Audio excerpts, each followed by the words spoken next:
Right, ito yung mga stocks na nandun sa shorts video natin na maganda yung buy rating according to the analyst of GoTrade.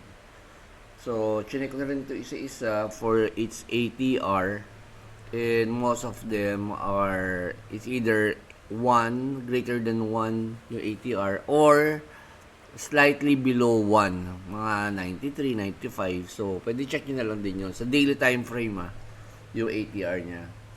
Okay, so let's start with ARWR. Okay, tingnan natin dito. Okay, plot natin tong tingin tayo ng possible niya resistance. Okay. Ayan, kita natin yung resistance niya, then possible support. So, ang hinahanap natin ngayon dito, yung timing, kung pwede na ba tayo bumili ngayon. Maganda yung rating, no?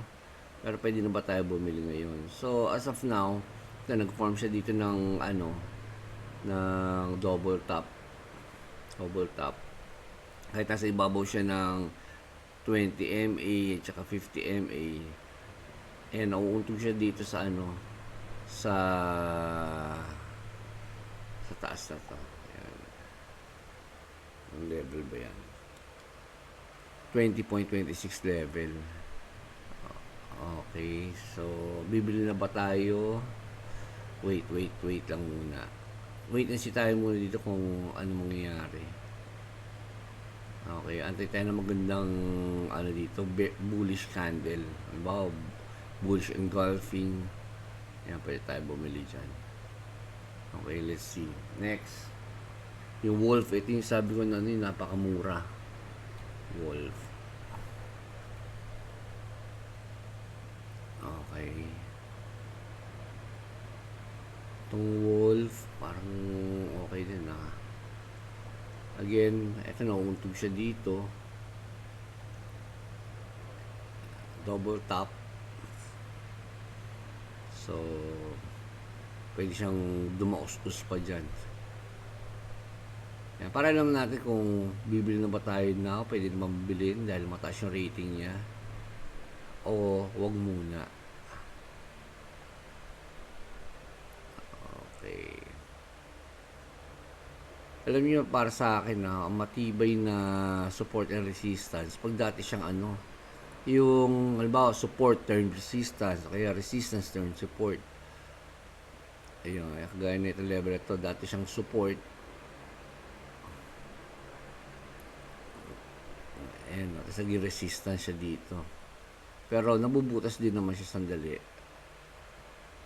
Yes, pwede natin bantayan yan. Medyo strong to resistance. Sa support naman, ito yung mga resistance Ayan.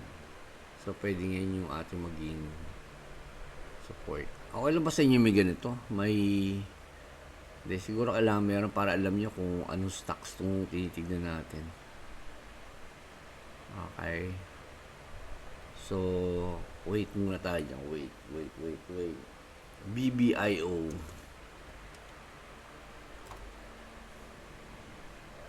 Ayan, na-plot ko na ito binabantayan ko na rin ito ito nangyari dito. Ayan, dumaus-us. Pero ngayon, nag-double top siya dito. Ano ba to? Correction na ba to? Pero kagandahan dito, mukha siyang nag-create ng ng yan, higher lows. Okay, so medyo more onto upside na siya.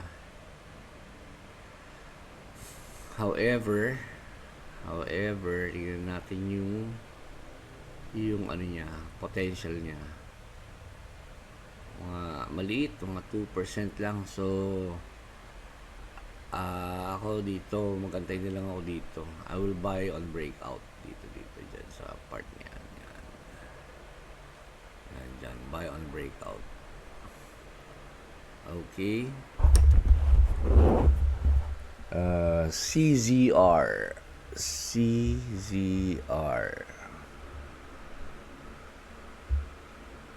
Okay. Wait.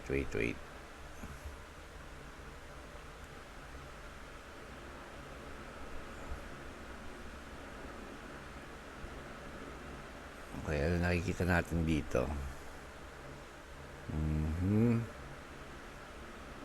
CCR, kakaano niya lang, oh. Kaka-cross lang ng 21 tsaka 50 MA. Mukhang pwede. Kaso, sige, i-draw na lang natin tong ano. Wala siyang recent high. Yan lang. Okay. So, previous resistance, turn support. Ayan. So, mukhang mukhang maganda to, CCR. Ano nangyari doon sa BBIO natin? Yun. So, maliit yung upside niya. So, wait lang tayo muna dito. Pag nag-breakout siya, wait on breakout. Okay. IAC.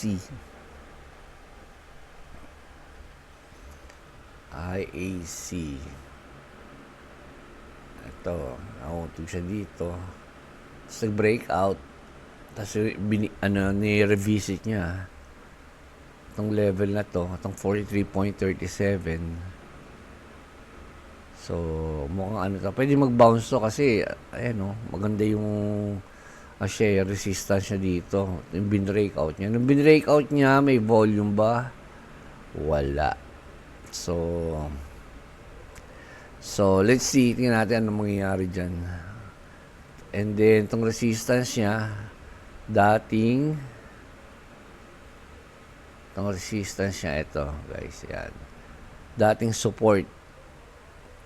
Ayan, tas dating resistance din.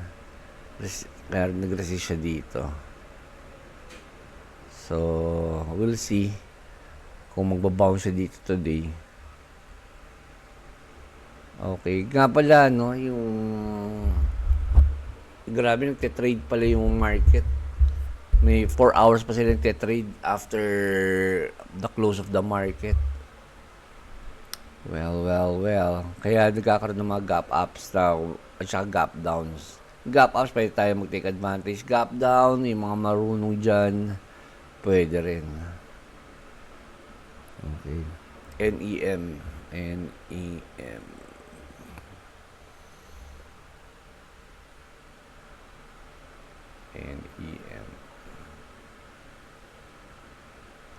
Okay, medyo magulo to,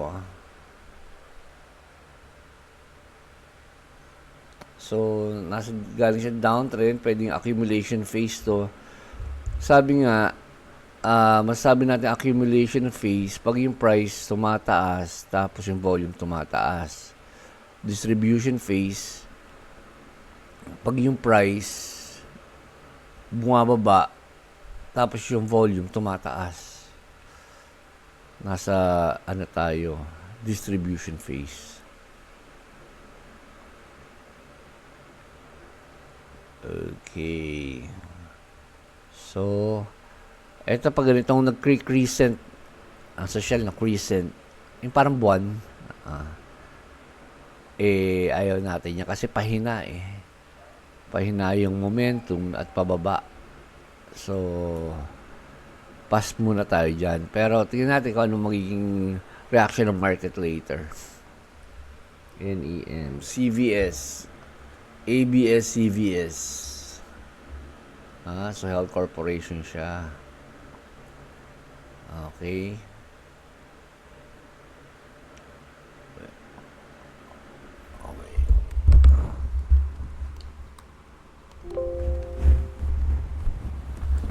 Wait lang.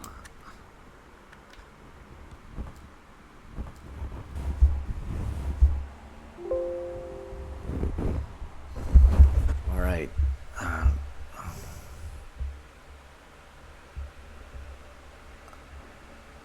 Okay, so magkaroon lang tayo some technical issues Okay. Ito, previous resistance. Ayan, resistance. Nag-break out. Ayan, baka maging bagong support niya. Okay, ito naman naging resistance din to. Resistance din to, kaya siya bumaba. So, anong gagawin natin? So, pakitype na lang sa comment section kung anong gagawin nyo dito. Will you buy?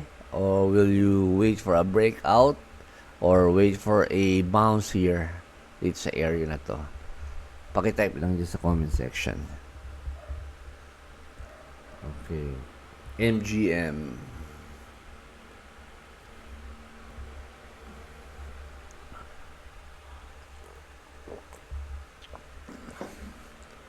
Okay, plot tayo uli ng support and resistance. Ayun. Yan, umuuntog siya dito itong December 20, December 24. Yan, umuuntog siya. Kaya siya bumaba. Guys, may isang may isang YouTuber na pinopost niya yung mga strategies kung ano yung pinakamataas na win rate. And tines niya yung mga MACD crossing, yung moving average crossing. Alam niyo yung pinakamataas ang rate of wins, support and resistance. Ganun lang siya ka-basic. So, pag binutas niya dyan, nag-breakout dito, wait for a pullback, buy, then boom. Ito naman, pag nandito support, nagkaroon ng magandang candlestick pattern, boom. So, kaya ito ginagawa natin ngayon. Dito, let's go back to the basics. Okay na, support. Okay. So, to pwede. Paano yan below 21 EMA? Tingnan natin mamaya, malaman. Pero, ang laki ng volume niya. Doble ng average. So, mukhang pwede. Tapos, ano pa? Kaya create siya ng higher lows. Higher lows. So, yan yung mga confluence na pwede natin tignan. 2 out of 3. Okay, syempre ideally 3 out of 3. Maganda yung moving average niya. Nagka-create ng higher lows. Tapos nandun sa support, pwede ka pa rin mag-plot ng Fibonacci retracement. So, yun. Pero again, like in life, there are no guarantees. Okay? Probabilities, yes, but no guarantees. Okay. SLB. SLB. Ito, ang ganda.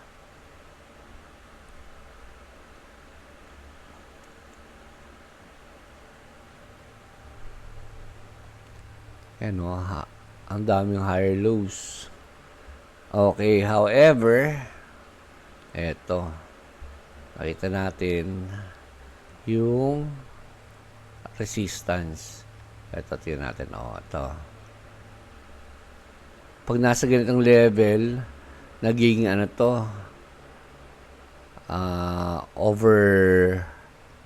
overbought. Tama ba? Ayan, kaya bumababa yung price. Pero yung market, parang, hindi, pwede na to. Ayan, kaya pagdating sa ganitong level na to, tumataas. Okay. So, pwede. Mukhang pwede. Tsaka siya, hammer. Bullish hammer. With high volume. Volume niya, again, times 2 of the average volume. For the past 14 days. Tama ba? Tingnan natin yung volume natin. For the past 20 days, yan. Okay. So, mukhang pwede. Kaso, below 21 EMA. Pero hindi na masyadong malayo. Mukhang pwede. Okay. So, most likely, lagyan ko nga ng ganito. Yan. Mukhang aangat yan. Ayoko kasi maglagay ng ganito. Mukhang ano to nagpe-predict eh. Though, ang isang rating ng isang mahusay na trader, yung win rate, yung pagpili ng stocks na bibilin. That's just one, And the other thing is, yung trade management mo. Yung magkano ba kinikita mo pag nanalo ka at magkano yung nawawala sa'yo pag natatalo ka. So, yun din. Fina-factor in din yun. Pero this is one important aspect, yung win rate. Okay? Para mag-grow tayo sa ating consistency. Alright, DVN. DVN, uptrend din to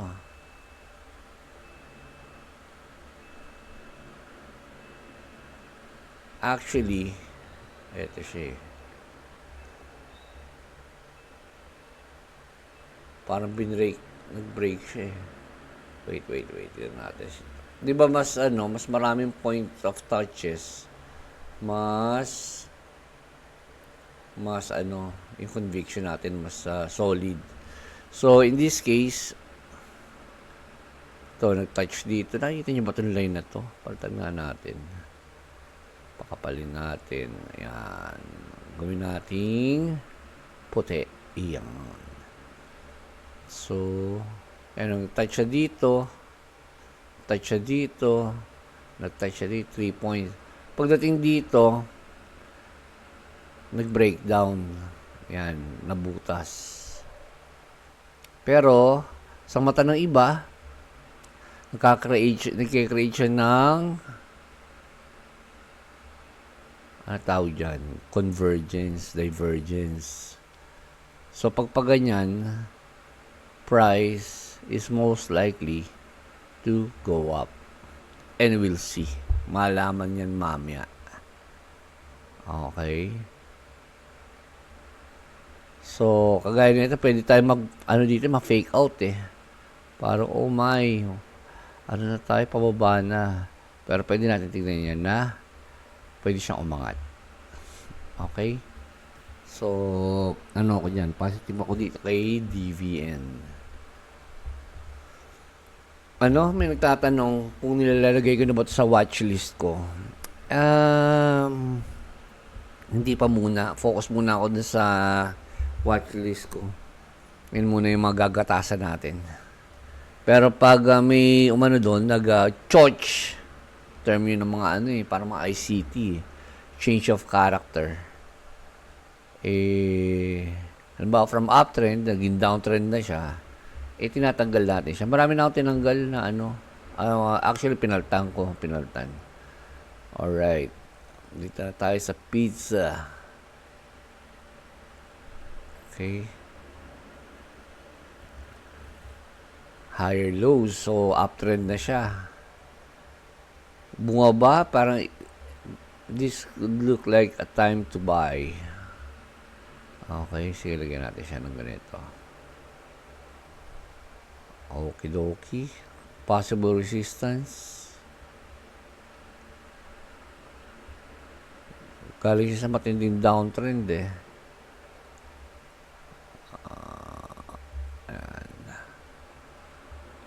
support.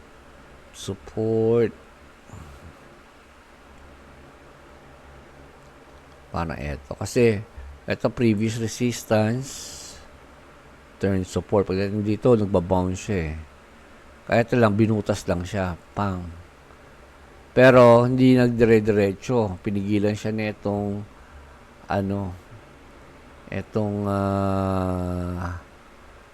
higher lows natin. Itong trend line na to.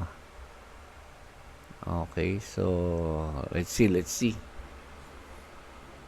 Okay, last 3 more stocks. D, K, N, G. So again guys, itong mga stocks na ito yung mga yung matataas ang rating na binigay ng GoTrade analyst. Actually, hindi nila analyst yun ng stock market. Okay, nag-form ng higher highs. So, this looks like 60 degrees. So, previous, ito, ayan. Kaya siya na-reject dahil dito sa dating resistance. Ito, dating support ng resistance. Siya, nag-resist siya uli. Ito naman, ayun, confluence to. Kaso, hindi masyadong malinaw. Pwede lagyan natin. Ito naman,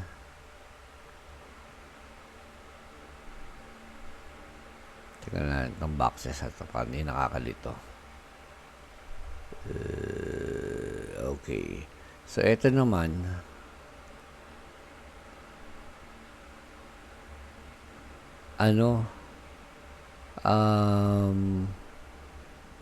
support, naging resistance. Tapos, resistance. Binrake niya. Now, naging support. So, matibay ito. Plus, eto pa. Yan. Nag-form siya ng higher lows. So, uptrend talaga siya. Pwede na ba siya tayong bumili? Malaman. Okay? Guys, kailangan natin ng palagi? Confirmation. Okay? Confirmation and violation. Halimbawa to, magusto dito. Yan, kunyari to, bumaba yan. Mababa. Violation niya, violate niya tong trend line na to. So, hindi tayo magte-trade niyan. Diba? Okay. Now, kung nagpakita tayo sa magandang bullish engulfing dito, let's go. Yun yung mga signals na pwede tayong bumili. Tapos may volume, ayos. So, ito mga babantayan natin mamaya. And, 2 more, JD. Ito, may kaibigan ako dati, pangalan JD.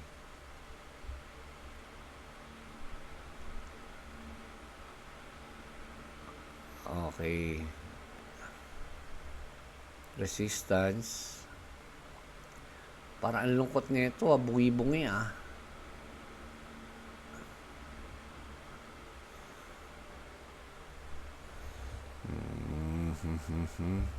Eto, yun.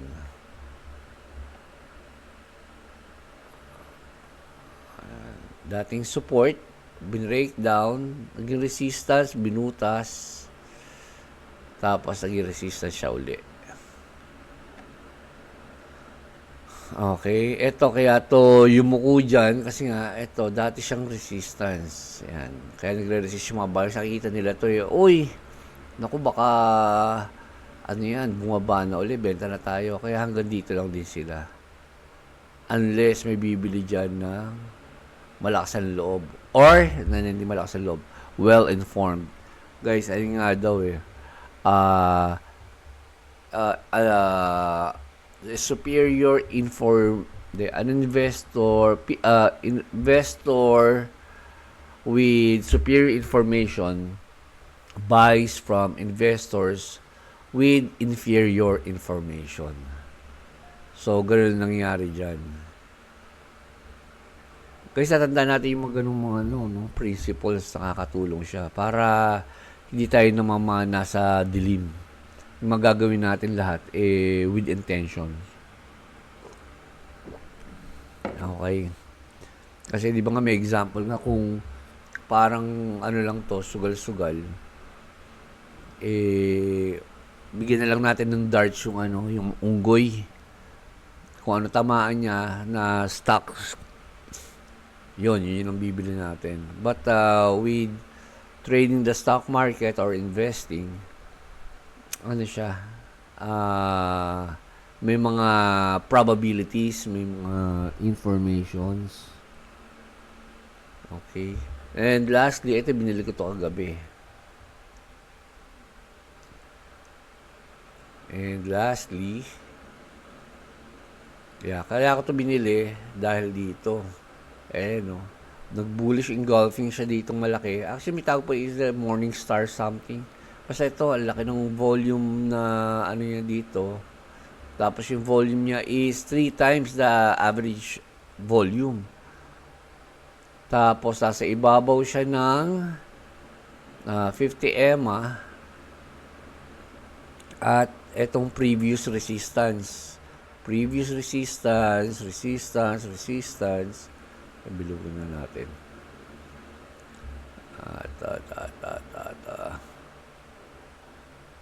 So, resistance.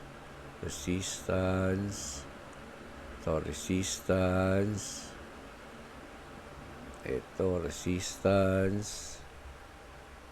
Naging support. So, tingnan natin if it will play out.